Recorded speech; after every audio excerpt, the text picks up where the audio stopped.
പിതാവിൻ്റെയും പുത്രൻ്റെയും പരിശുദ്ധാത്മാവിൻ്റെയും നാമത്തിൽ ആമേൻ. എന്റെ പ്രിയപ്പെട്ടവരെ, ഇന്ന് മാർച്ച് 2-ാം തീയതി തിങ്കളാഴ്ച. അമ്മേ പരിശുദ്ധ അമ്മേ, അമ്മേ പരിശുദ്ധ ദൈവമാതാവേ, കൃപാസനത്തിലൂടെ ഞങ്ങൾക്കും ഞങ്ങളുടെ ദേശത്തിനും അമ്മ മധ്യസ്ഥം തേടി തന്ന എല്ലാ അനുഗ്രഹങ്ങൾക്കും കൃപകൾക്കും ഞങ്ങളിപ്പോൾ ഹൃദയം നിറഞ്ഞ നന്ദി പറയുന്നു.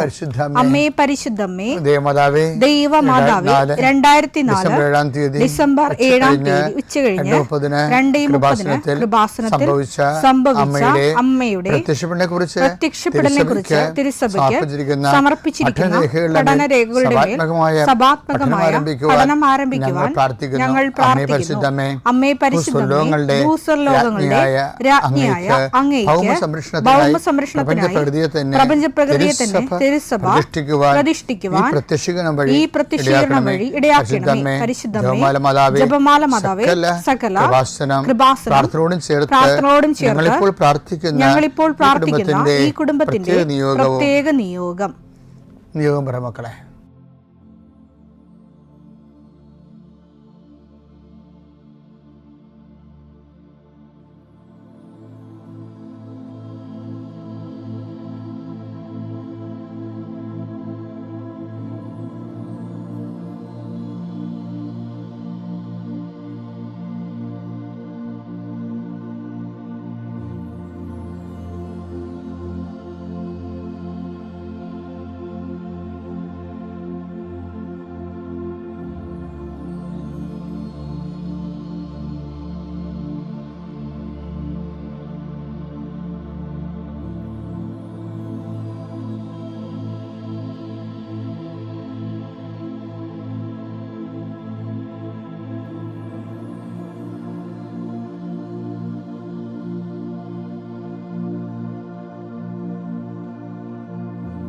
അമ്മയുടെ പ്രത്യക്ഷീകരണത്തിന്റെ ഈ അനുഗ്രഹവേളയിൽ ഞങ്ങൾക്ക് സാധിച്ചു തരുവാൻ കനിയണമേ. ആമേൻ. വിശ്വാസ പ്രമാണം.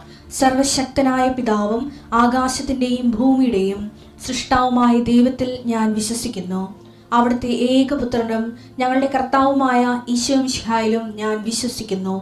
ഈ പുത്രൻ പരിശുദ്ധാത്മാവിനാൽ ഗർഭസ്ഥനായി കന്യകാമറിയത്തിൽ നിന്ന് പിറന്ന് പൊന്തിയോസ് പീലാത്തോസിന്റെ കാലത്ത് പീഡകൾ സഹിച്ച് കുരിശിൽ തറയ്ക്കപ്പെട്ട് മരിച്ച് അടക്കപ്പെട്ട് പാതാളങ്ങളിൽ ഇറങ്ങി മരിച്ചവരുടെ ഇടയിൽ നിന്ന് 3-ാം നാൾ ഉയർത്ത് സ്വർഗത്തിലേക്ക് എഴുന്നള്ളി സർവശക്തിയുള്ള പിതാവായ ദൈവത്തിന്റെ വലതുഭാഗത്തിരിക്കുന്നു. അവിടെ നിന്ന് ജീവിക്കുന്നവരെയും മരിച്ചവരെയും വിധിക്കുവാൻ വരുമെന്നും ഞാൻ വിശ്വസിക്കുന്നു. പരിശുദ്ധാത്മാവിലും ഞാൻ വിശ്വസിക്കുന്നു.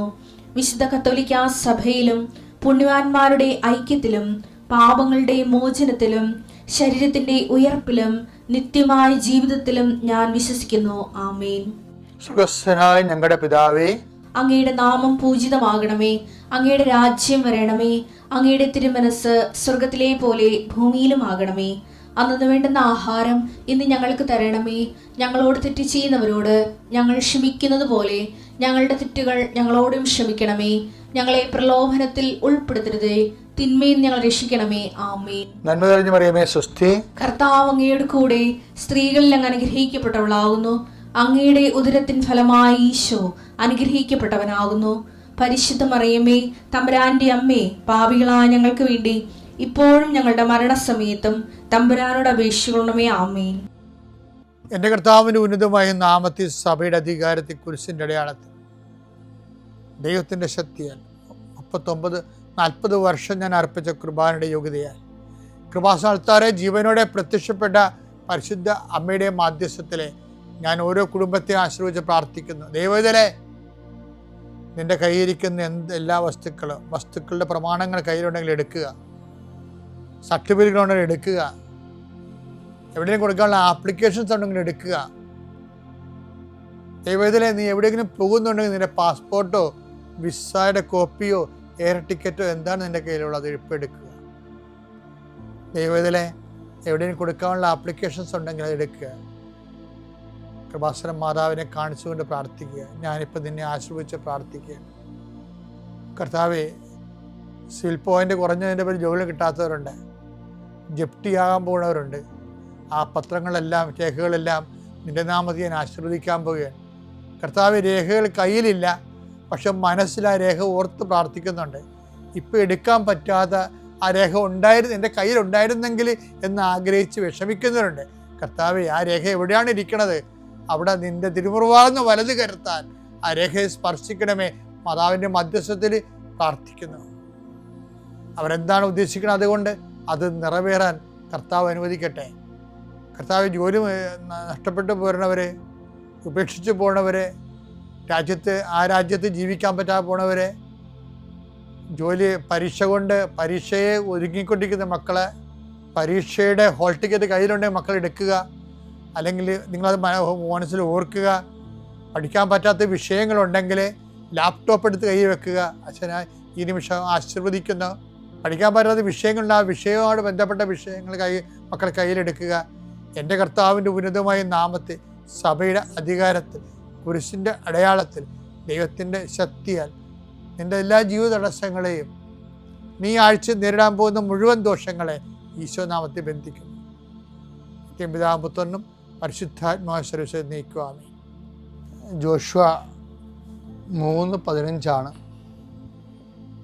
ഇന്നത്തെ രാവിലെയുള്ള സന്ദേശത്തിൻ്റെ ആദ്യ വചനം.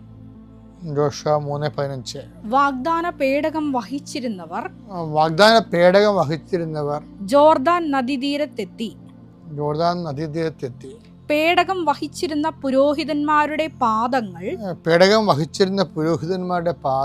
ജലത്തെ സ്പർശിച്ചു. കൊയ്ത്തുകാലം മുഴുവൻ ജോർദാൻ കരകവിഞ്ഞൊഴുകുക പതിവാണ്. വെള്ളത്തിന്റെ ഒഴുക്ക് നിലച്ചു. എൻ്റെ പ്രിയപ്പെട്ടവരെ, എപ്പോഴും ഉടമ്പടി ജീവിതം, പരിശുദ്ധ അമ്മയുടെ ജീവിതം, അതുപോലെ തന്നെ നമ്മൾ ഏറ്റെടുക്കുന്ന ഒരു ജീവിതമാണ്. പരിശുദ്ധ അമ്മയുടെ ജീവിതം, ശരിക്കും പരിശുദ്ധ അമ്മയെ നമ്മൾ വിളിക്കുന്നത് വാഗ്ദാന പേടകമേ ഞങ്ങൾക്ക് വേണ്ടി അപേക്ഷിക്കണമെന്ന്. അമ്മ എങ്ങനെയാണ് വാഗ്ദാന പേടകമായതെന്ന് നമുക്കറിയാം. വാഗ്ദാന പേടകത്തിന് ഒരു സിമ്പിൾ ഇക്വേഷനാണ് ഉള്ളത്. എന്താണ് അത്? ബൈബിളിൻ്റെ പൊതുവായ വെളിപാടിൻ്റെ ഒരു സമവാക്യമാണ്. അതെന്താണ്? കർത്താവിൻ്റെ വചനം, കർത്താവിൻ്റെ കൽപ്പനകൾ പാലിച്ച് അതനുസരിച്ച് ജീവിക്കുക. അതാണ് അമ്മ പറഞ്ഞത്. ഇതാ കർത്താവിൻ്റെ ദാസി, നിന്റെ വചനം പോലെ എന്നിലാവട്ടെ. ലൂക്ക 1:38. മറിയം പറഞ്ഞു, ഇതാ കർത്താവിന്റെ ദാസി, നിന്റെ വാക്ക് എന്നിൽ നിറവേറട്ടെ. അപ്പൊ അമ്മ ദൈവത്തിന്റെ വാക്ക് നിറവേറ്റുമ്പോഴാണ് നമ്മൾ വാഗ്ദാന പേടകം ആകുന്നത്. അപ്പം ദൈവത്തിൻ്റെ പേടകമാകും, ദൈവത്തെ വഹിക്കുന്ന ആളാകും. അപ്പം ദൈവത്തിന് കൈയും കാലും കൊടുക്കുന്ന ഒരു പരിപാടിയാണിത്. അപ്പം ദൈവത്തിന് കൈയും കാലും കൊടുക്കുന്ന പുരോഹിതൻ എന്ത് ചെയ്ത്? ജോർദാൻ നദി ഇറങ്ങിയപ്പോൾ ജലം വറ്റി മാറി. നമ്മുടെ മുമ്പിൽ പതിവ് പോലെ ഉള്ള പതിവ് ദുഃഖങ്ങളുണ്ട്, പരമ്പരാഗത ദുഃഖങ്ങളും പതിവ് ദുഃഖങ്ങളും. ഓരോരോ മനുഷ്യൻ ഓരോരോ കാലാവസ്ഥയിൽ കടന്നു പോകുമ്പോൾ അനുഭവിക്കുന്ന പതിവ് ദുഃഖങ്ങളും. ഇപ്പം മരണമായാലും, കടമായാലും, ജപ്തിയായാലും, ജോലിയില്ലാതെ അലയുന്ന അവസ്ഥയായാലും, വിവാഹം താമസിക്കുന്ന അവസ്ഥയായാലും, ഇതെല്ലാം പരമ്പരാഗതമായ ഒരു മനുഷ്യൻ അനുഭവിക്കുമ്പോൾ ഉണ്ടാകുന്ന പതിവ് ദുഃഖങ്ങളുണ്ട്. ഇത് അതിജീവിക്കാൻ കഴിയുന്നതാണ്. അതിന് ബൈബിൾ സൊല്യൂഷൻ എന്ന് പറയുന്നത് ഈ വാഗ്ദാന പേടകമാണ്. എന്താണ്? അവൻ പറയണത് പോലെ ചെയ്യുകയാണ്. അപ്പോൾ നമ്മൾ ആരാകും? ദൈവത്തിൻ്റെ സംവാഹകരായിട്ട് മാറും. അപ്പം നമ്മളായിരിക്കത്തില്ല നദി കടക്കണത്, ദൈവമായിരിക്കും. അതുകൊണ്ടാണ് ഐശയ്യാ 43:2 പറയണില്ലേ, സമുദ്രത്തിലൂടെ കടന്നു പോകുമ്പോൾ. സമുദ്രത്തിലൂടെ കടന്ന് വാഗ്ദാന പേടകമായ ദൈവത്തിന്റെ വചനം പാലിച്ചുകൊണ്ട് സമുദ്രത്തിലൂടെയാണ്, കടവര ദുഃഖങ്ങളിലൂടെയാണ് ഒരു മനുഷ്യൻ കടന്നു പോകുന്നതെങ്കിലും ഞാൻ നിന്നോട് കൂടെ ഉണ്ടായിരിക്കും. ദൈവം നമ്മോട് കൂടെയുണ്ട്. നദികൾ കടക്കുമ്പോൾ ദൈവം നമ്മുടെ കൂടെ ഉണ്ടാക്കാനുള്ള ഒരു സൂത്രവാക്യമാണ് ശരിക്കും പറഞ്ഞാൽ ഉടമ്പടി എന്ന് പറയണത്.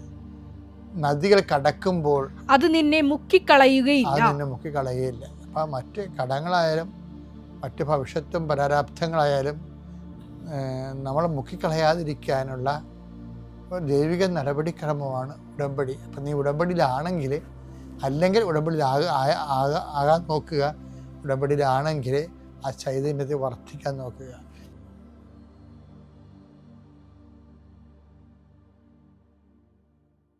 അത്യപൂർവ ദൈവാനുഭവങ്ങൾ ഇനി നിങ്ങൾക്കും സ്വന്തം. ഈ യൂട്യൂബ് ചാനൽ ഇതുവരെ സബ്സ്ക്രൈബ് ചെയ്തിട്ടില്ലെങ്കിൽ ഇപ്പോൾ തന്നെ സബ്സ്ക്രൈബ് ചെയ്യുക. ഈ വീഡിയോ ഇപ്പോൾ തന്നെ നിങ്ങളുടെ സുഹൃത്തുക്കൾക്ക് ഷെയർ ചെയ്തുകൊണ്ട് കർത്താവിൻ്റെ പ്രേക്ഷിതരാകുക.